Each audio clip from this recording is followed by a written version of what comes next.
Are you ready for a shock? Imagine a world where AI, the very technology promising to revolutionize our lives, is weaponized against us.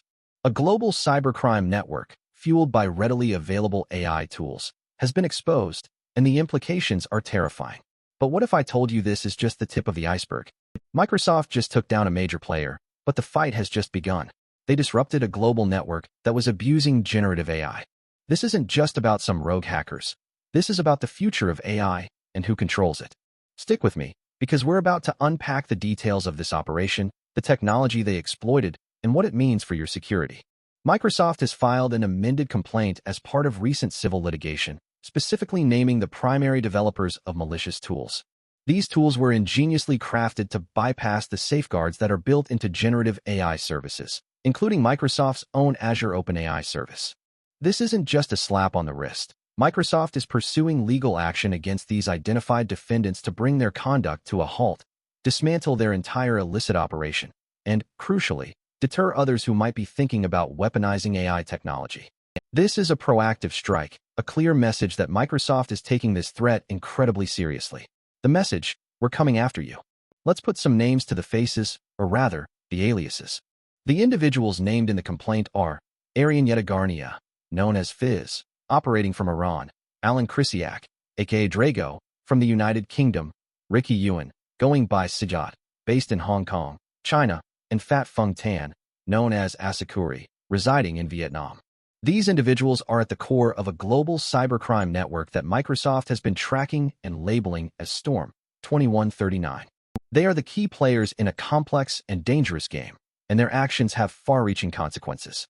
What happens when this kind of talent gets used for evil? Members of Storm 2139 were exploiting exposed customer credentials. These credentials were not secure. They were scraped from public sources, allowing them to unlawfully access accounts with certain generative AI services. Once inside, they didn't just stop there. They altered the very capabilities of these services, modifying them to suit their malicious purposes. Then, they resold access to other malicious actors, providing detailed instructions on how to generate harmful and illicit content.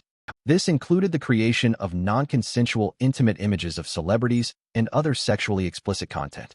This is a sophisticated operation with multiple layers, and it's designed to maximize harm and profit. How do you even begin to defend against something like this?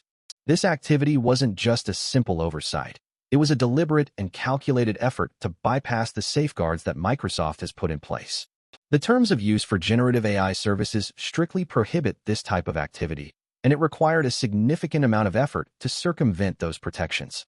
Microsoft is deliberately not naming specific celebrities to keep their identities private, and they've excluded synthetic imagery and prompts from their filings to prevent the further circulation of harmful content. This is a responsible approach, but it also highlights the severity of the situation. What's next? How do we ensure that these safeguards are truly effective?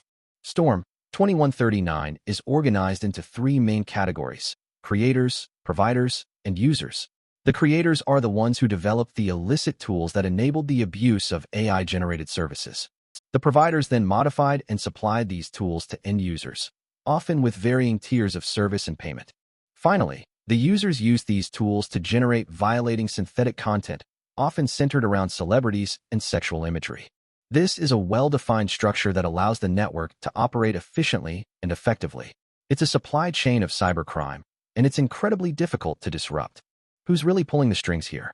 Through its ongoing investigation, Microsoft has identified several of the personas involved, including the four named defendants.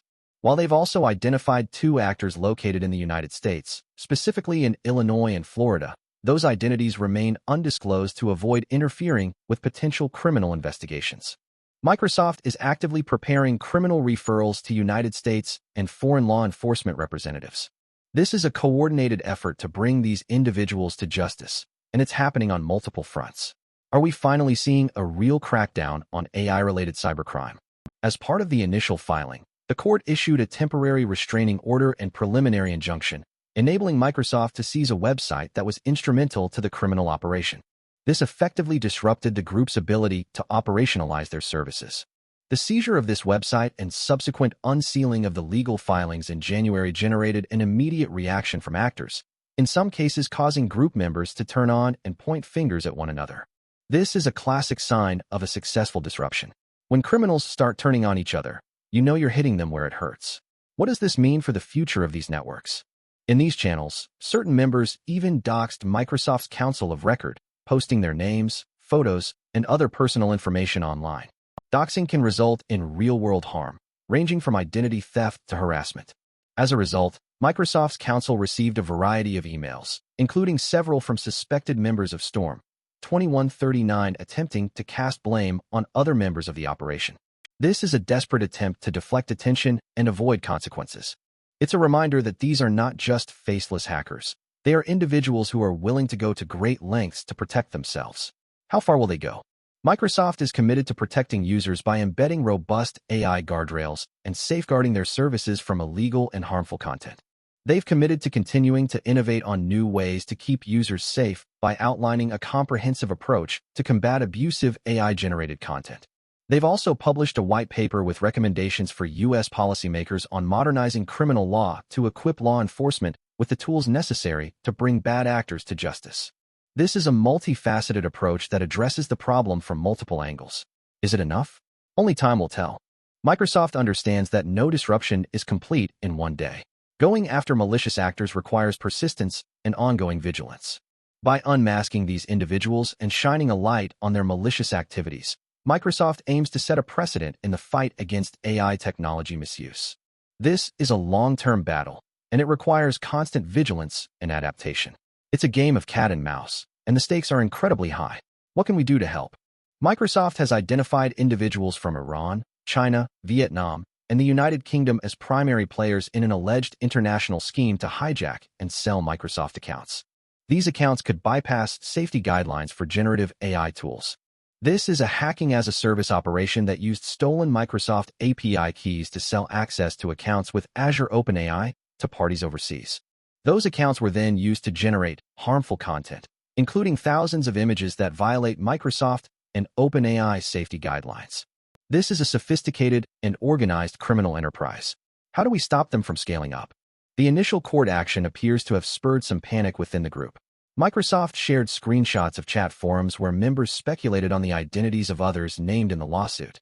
The group also posted personal information and photos of the Microsoft lawyer handling the case. Some of those named also appear to have contacted Microsoft in an attempt to cast the blame on other members of the group or other parties. This is a clear indication that the pressure is on, and the criminals are starting to crack.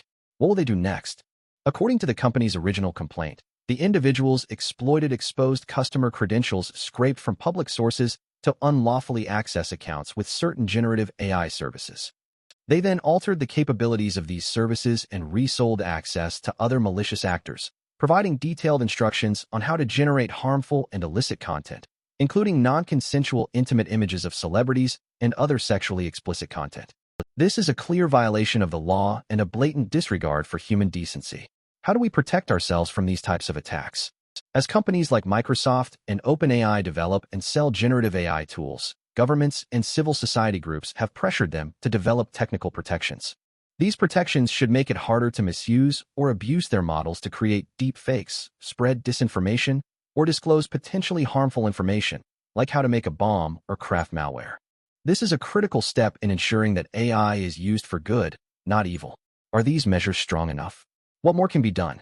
Microsoft's Digital Crimes Unit, DCU, is taking legal action to ensure the safety and integrity of their AI services. They are pursuing an action to disrupt cybercriminals who intentionally develop tools specifically designed to bypass the safety guardrails of generative AI services, including Microsoft's, to create offensive and harmful content. Microsoft is sending a clear message. The weaponization of their AI technology by online actors will not be tolerated. This is a bold move, but it's necessary to protect the public from the dangers of AI-related cybercrime. What are the long-term implications of this legal battle? Microsoft's AI services deploy strong safety measures, including built-in safety mitigations at the AI model, platform, and application levels. They have observed a foreign-based threat. Actor Group developed sophisticated software that exploited exposed customer credentials scraped from public websites. Upon discovery, Microsoft revoked cybercriminal access, put in place countermeasures, and enhanced its safeguards to further block such malicious activity in the future. This is a constant arms race, and Microsoft is committed to staying one step ahead of the criminals. Are they succeeding? What are the challenges they face? Beyond legal actions and the perpetual strengthening of safety guardrails, Microsoft continues to pursue additional proactive measures and partnerships with others to tackle online harms. They are advocating for new laws that provide government authorities with necessary tools to effectively combat the abuse of AI, particularly to harm others. This is a collaborative effort that requires the cooperation of industry, government, and law enforcement. Can we create a safer online world for everyone? Apart from the sheer volume of cyber attacks, one of the biggest challenges for cybersecurity professionals is the ever-evolving nature of the information technology landscape and the way threats evolve with it. Emerging technologies that offer tremendous new advantages for businesses and individuals also present new opportunities for threat actors and cybercriminals to launch increasingly sophisticated attacks. More remote work, hybrid work, and bring your own device, BYOD. Policies mean more connections, devices, applications, and data for security teams to protect. The rise of artificial intelligence, AI, and of generative AI in particular, presents an entirely new threat landscape that hackers are already exploiting. The pervasive adoption of cloud computing, proliferating Internet of Things, IoT, and connected devices each brings new challenges. What are the biggest cybersecurity threats facing us today? The rise of artificial intelligence, AI, and of generative AI in particular, presents an entirely new threat landscape that hackers are already exploiting through prompt injection and other techniques. According to recent research from the IBM Institute for Business Value, only 24% of generative AI initiatives are secured. The cybersecurity workforce is struggling to keep pace. A World Economic Forum study found that the global cybersecurity worker gap might reach 85 million workers by 2030. Closing this skills gap can have an impact. Resource-strained security teams will increasingly turn to security technologies featuring advanced analytics, artificial intelligence, AI, and automation to strengthen their cyber defenses and minimize the impact of successful attacks. How can we prepare for the future of AI-driven cybercrime? Criminals are taking advantage of the possibilities that ChatGPT and other LLMs offer. While we remain skeptical of the advanced AI-powered malware scenarios, we are seeing the emergence of actual criminal deepfake services, with some bypassing user verification used in financial services. Criminals offer chatbots with guaranteed privacy and anonymity. These bots are also specifically trained on malicious data, including malicious source code, methods, techniques, and other criminal strategies. The need for such capabilities stems from the fact that commercial LLMs are predisposed to refuse obeying a request if it is deemed malicious. How can we stay ahead of these evolving threats? So what does all of this mean? It means that the fight against AI-related cybercrime is just beginning. Microsoft's actions are a crucial first step, but it's going to take a coordinated effort from industry, government, and individuals to stay ahead of these threats.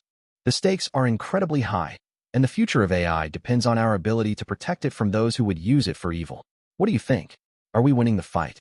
What steps can we take to make the internet a safer place? Let me know in the comments below, and don't forget to like and subscribe for more updates on this rapidly evolving story.